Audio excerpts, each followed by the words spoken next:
Assalamualaikum warahmatullahi wabarakatuh. Salam sejahtera untuk kita semua. Seperti yang kita semua ketahui, bahwa COVID atau coronavirus ini sedang terjadi dan melanda di seluruh dunia. Dan kami akan membahas dan mendiskusikan tentang COVID-19 yang meresahkan. Baik, di sini saya selaku moderator yang akan memandu jalannya diskusi pada kesempatan kali ini. Untuk anggota kelompoknya sendiri, kami berjumlah 8 orang. Yang pertama ada Muhammad Ilham, yang kedua saya sendiri, Teddy Susanto, ada Teh Linda Melintia, ada Romatua Banjarnahor, ada Neneng Henti Sugiyarti, Muhammad Rifal, Yasindi Aliarini, dan Isma Nurlisa. Baik, langsung saja ke poin yang pertama tentang pengertian coronavirus yang akan dijelaskan oleh Muhammad Rifal. Kepada Rifal dipersilahkan. Poin pertama, pengertian coronavirus. Penyakit virus corona atau COVID-19 adalah penyakit menular yang disebabkan oleh virus corona yang baru-baru ini ditemukan. Sebagian besar orang yang terkena COVID-19 akan mengalami gejala ringan hingga sedang dan akan pulih tanpa penanganan khusus. Dan di sini ada gejala umum. Yang pertama batuk, yang kedua demam, yang ketiga mudah kelelahan, yang keempat ruam pada kulit, yang kelima sakit tenggorokan, yang keenam hilangnya indera penciuman dan perasa, dan yang terakhir ketujuh sesak nafas. Dan di sini ada pencegahan virus corona. Yang pertama, menjaga kebugaran dan imunitas tubuh. Yang kedua, selalu menerapkan protokol kesehatan 3M. Yang ketiga, jauhi kerumunan. Yang keempat, banyak makan makanan yang bergizi. Dan yang kelima, minum vitamin C. Dan yang keenam, berjemur di pagi hari sekitar 15 menit.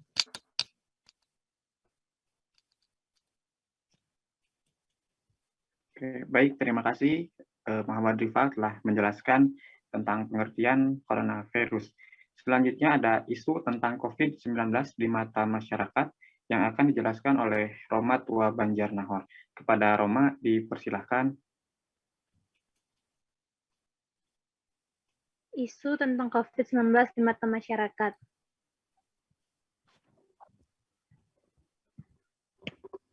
Identifikasi informasi. Adanya keraguan masyarakat terhadap coronavirus, memanfaatkan sebagai ladang bisnis sebagai beberapa oknum rumah sakit, banyaknya berita hoaks seputar coronavirus.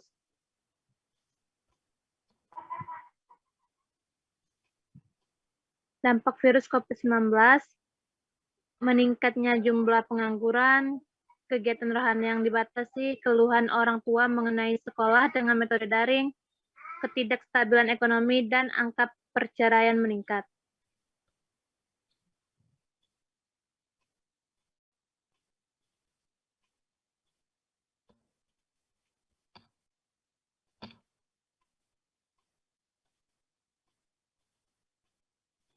Oke, baik, terima kasih Roma telah menjelaskan poin yang kedua.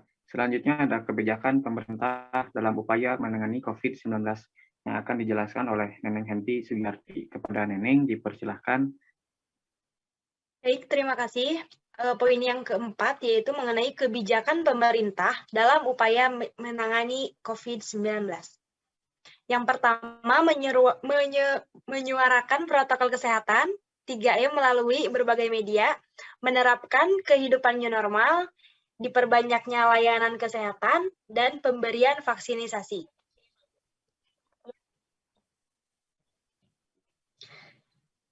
Yang kelima, informasi terkait COVID-19.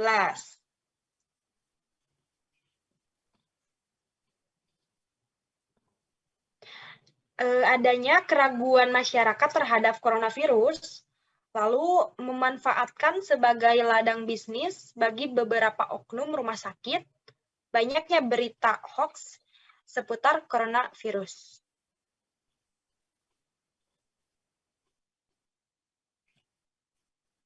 Baik, terima kasih Neneng atas penjelasannya tentang kebijakan masyarakat dalam menangani COVID-19. Selanjutnya ada informasi terkait COVID-19 yang akan dijelaskan oleh Teh Linda Melintia. Kepada Teh Linda dipersilahkan. Baik, terima kasih. Berikutnya, mengenai informasi COVID-19 di Indonesia terlalu dibesar-besarkan. Dari wabah ini terdapat pihak yang memanfaatkan sebagai ladang bisnis dan ada beberapa pihak yang melakukan korupsi. Kemudian masyarakat merasakan susah untuk bepergian atau melaksanakan sosialisasi yang dibatasi. Dan adanya biaya untuk melakukan swab test ataupun PCR yang dianggap terlalu mahal oleh sebagian masyarakat yang sifatnya hanya cukup untuk memenuhi kebutuhan hidupnya. Walaupun pemerintah telah menyediakan puskesmas yang disediakan secara gratis untuk melaksanakan tes PCR.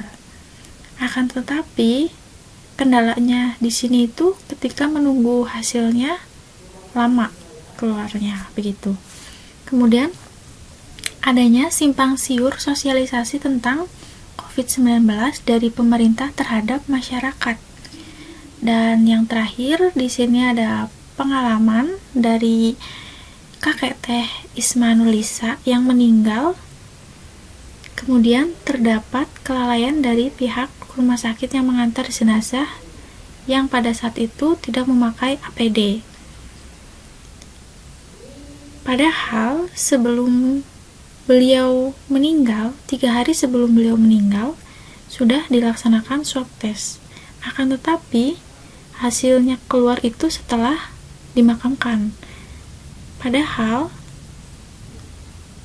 pada saat pemakaman itu banyak yang menghadiri, banyak yang taziah, tahlilan, dan melaksanakan doa bersama. Kemudian, yang ketujuh di sini ada solusi dari masalah COVID-19. Yang pertama, minum vitamin. Vitamin yang dimaksud di sini yaitu vitamin B, vitamin C, vitamin D, dan zinc. Yang kedua adalah mengurangi kontak dengan orang lain dengan cara menjaga jarak dan juga memakai masker dengan benar seperti menutupi hidung. Kemudian berjemur di bawah sinar matahari. Yang keempat yaitu makan makanan yang bergizi. Yang kelima menyemprotkan disinfektan untuk membunuh bakteri beserta virus. Kemudian yang terakhir ada berpikir positif. Untuk meningkatkan imun kita juga harus berpikir positif, seperti itu. Oke, baik. Terima kasih Linda telah menjelaskan poin yang informasi terkait COVID-19 ini.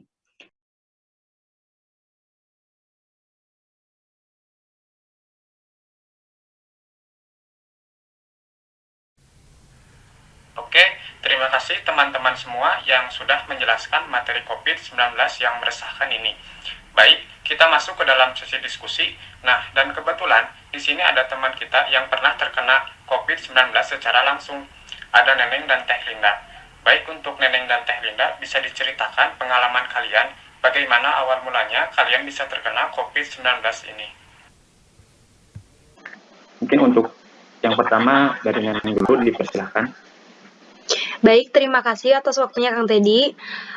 Saya akan menceritakan secara singkat mengenai pengalaman pribadi yang dinyatakan positif COVID-19. Nah, awalnya pada malam Sabtu gitu ya, saya minum kopi dingin di sebuah kedai, lalu keesokan harinya suara saya serak dan sakit tenggorokan. Lalu, saya memutuskan untuk pergi ke klinik di hari Selasanya, tetapi tidak langsung diswab karena kata si dokternya saya terkena infeksi saluran pernafasan dan radang tenggorokan. Nah, di situ saya dikasih obat dan vitamin gitu. Tetapi kondisi saya malah semakin buruk gitu di hari Rabu dan Kamisnya. Saya batuk tak berdahak. Dan waduh benar-benar ya, pas batuk itu kebetulan saya lagi bekerja dan di sekitar orang, benar-benar bikin malu karena pada saat ini stigma di masyarakat sekarang kalau batuk teh udah dicap COVID gitu tanpa ada hasil resminya gitu, dan itu jadi beban pikiran juga buat kita, ditahan sakit gak diungkapin malu gitu kan. Lalu selanjutnya, Kamis malam, saya mengalami demam, dan keesokan harinya, kemudian saya memutuskan untuk swab antigen, dan hasilnya positif. Seperti itu, Kak. Oke, baik. Terima kasih Neneng atas penjelasan cerita pengalaman Neneng terkena COVID-19. Mungkin selanjutnya dari Teh Linda, bisa diceritakan pengalaman Teh Linda kenapa bisa terkena COVID-19? Untuk Teh Linda, dipersilahkan. Oke, baik. Terima kasih untuk waktunya. Saya akan menceritakan pengalaman saya, kenapa saya bisa dinyatakan positif. Awalnya, di tempat kerja saya memang ada yang dinyatakan positif, dan kebetulan itu satu kantor dengan saya. Sebelum dinyatakan positif, beliau memang tidak berangkat kerja selama beberapa hari karena beliau itu sempat sakit dan dirawat di rumah sakit. Setelah dia merasa agak enakan badannya, kemudian setelah dia pulang dari rumah sakit, besoknya dia itu memutuskan untuk berangkat kerja. 1 hari, dalam kondisi badan sedikit enak mungkin ya. Soalnya kan mukanya masih sedikit pucat seperti itu. Pada saat di tempat kerja, karena di tempat kerja saya teleponnya itu hanya 1, jadi kami itu saling bergantian. Ketika rekan kerja saya yang dinyatakan positif itu, beliau itu sempat menelpon. Kemudian setelah beliau menelpon, lalu bergantian dengan saya. Jadi beliau dulu, lalu saya. Mungkin secara tidak langsung virus itu masih menempel di gagang telepon itu. Jadi virus itu menyerang saya. Kebetulan imun saya sedang tidak stabil. Seperti itu. Jadi disitulah mungkin saya terkena virus tersebut. Seperti itu. Oke, baik. Terima kasih Teh Linda atas cerita pengalamannya kenapa Teh Linda bisa terkena COVID-19. Jadi, disimpulkan seperti tadi yang diceritakan oleh Neneng, mungkin Neneng sedang dalam kondisi imunitas tubuh yang sedang tidak baik. Dan juga seperti kata cerita Teh Linda, kenapa bisa terkena di tempat kerja yang seperti tadi memegang gagang telepon yang sudah dipegang oleh atasan Teh Linda. Mungkin karena kita bisa pelajari bahwa mungkin kita harus sering mencuci tangan gitu setelah memegang benda apapun gitu. Oke, baik, terima kasih kepada teman-teman Nenek menceritakan pengalaman kalian terkena COVID-19. Mungkin dari teman-teman yang lain ada yang ingin bertanya kepada Neneng dan Teh Linda. Saya izin bertanya. Oh, boleh, silakan. Perkenalkan, nama saya Muhammad Rifa. Pertanyaannya adalah, gejala pertama yang ditimbulkan setelah terkena COVID dan penyebabnya apa? Boleh dijelaskan? Oke, baik Kang. Terima kasih atas pertanyaannya. Mungkin bisa langsung dijawab oleh Neneng atau Teh Linda. Oke, baik. Pertanyaannya gejala awal dan penyebabnya kira-kira karena apa, betul seperti itu ya Kang Rifal. Nah, kemungkinan, oke, saya menjelaskan dulu tentang gejala awal. Saya mengalami suara yang serak, batuk tak berdahak gitu ya, sama demam gitu. Dan mungkin saja hal tersebut dapat terjadi, imunitas saya lagi turun, terus saya sedang berada di lingkungan terbuka gitu, di sebuah kedai kopi, dan di situ kita kan tidak tahu bahwa mungkin saja sebelumnya ada orang yang sudah terkena COVID-19 gitu. Jadi saya juga mungkin kurang mematuhi protokol kesehatan tersebut gitu.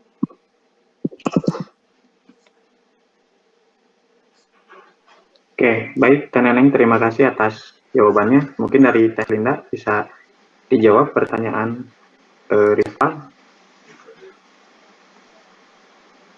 Baik, terima kasih. Di sini saya akan menjawab pertanyaan yang pertama, yaitu gejala yang dialami. Gejala yang saya alami itu mungkin tergolong gejala yang ringan, karena saya itu memiliki gejala pusing, demam, batuk, dan pilek, serta badan itu merasa lemes berhari-hari, karena kan kondisinya imunnya itu sedang turun. Kemudian penyebabnya, seperti yang sudah saya sampaikan tadi, bahwa pada minggu kedua bulan Juni lalu ada rekan kerja saya yang dinyatakan positif. Sebelum dinyatakan positif, beliau sempat dirawat di rumah sakit karena beliau sempat sakit. Setelah beliau dirawat di rumah sakit, kemudian beliau pulang dan besoknya itu memutuskan untuk berangkat kerja dalam kondisi badan kurang sehat.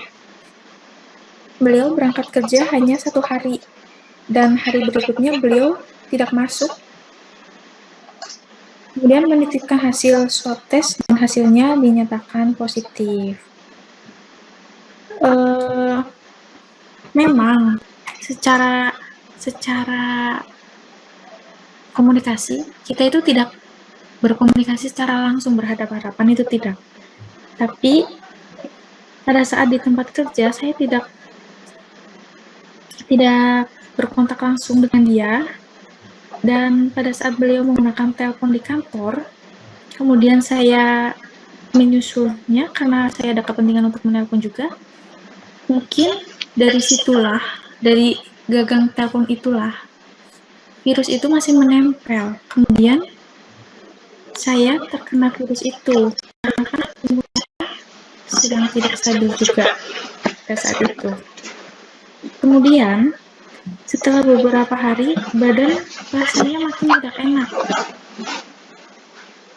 Dan disusul pusing kepalanya, demam, batuk, pilek, selama 5 hari. Di hari kelima saya melaksanakan swab test antigen, dan hasilnya itu positif. Sebelum saya dinyatakan positif, 3 hari sebelum saya swab antigen, indera penciuman saya itu sudah hilang. Dan pagi-pagi sebelum saya melaksanakan swab antigen, indera perasa saya juga hilang. Oleh karena itu, karena memang ini juga jadi kami satu kantor itu serentak untuk melaksanakan swab test, dan hasilnya itu positif seperti itu. Oke, baik, terima kasih Teh Linda atas jawabannya. Apakah terjawab, Rifa? Terima kasih atas penjelasannya, dan saya ingin bertanya lagi kepada narasumber. Boleh, silakan. Setelah menyimak pengalaman yang kalian jelaskan, apa pendapat kalian tentang masyarakat yang masih tidak percaya dengan virus ini? Tolong dijelaskan. Oke, baik, terima kasih atas pertanyaan kedua. Mungkin bisa langsung dijawab oleh Neneng atau Teh Linda, silakan. Baik, kalau pendapat saya, alasan utama masyarakat tidak percaya akan keberadaan virus corona tersebut karena banyaknya simpang siur informasi wabah tersebut gitu, tanpa memastikan kebenaran terlebih dahulu terkait informasi yang beredar. Mungkin saya adalah salah satu dari masyarakat tersebut gitu, dan awalnya saya tidak percaya dengan keberadaan virus tersebut, tetapi untuk peraturan pemerintah tetap saya ikuti gitu. Dan juga masyarakat kekurangan edukasi terhadap segala dampak dari wabah COVID-19 tersebut, sehingga tidak sedikit yang menyepelekannya gitu, dengan banyaknya tidak mematuhi protokol kesehatan.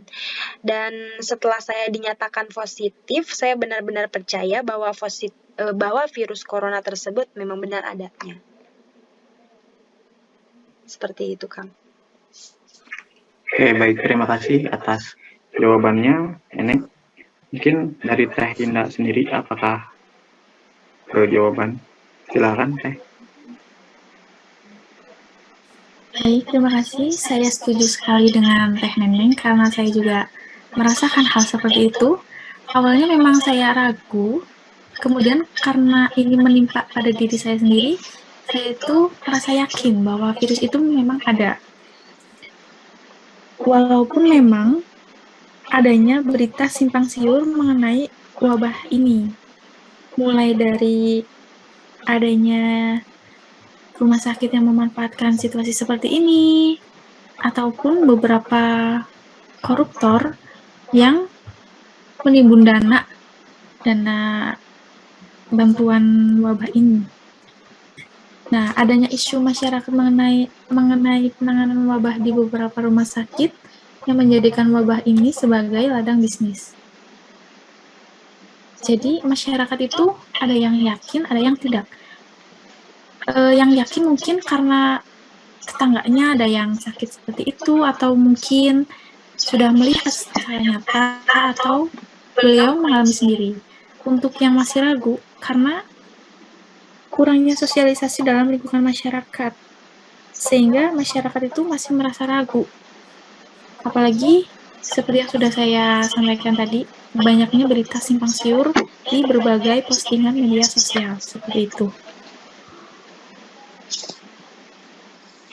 Baik, terima kasih Teh Linda atas jawabannya.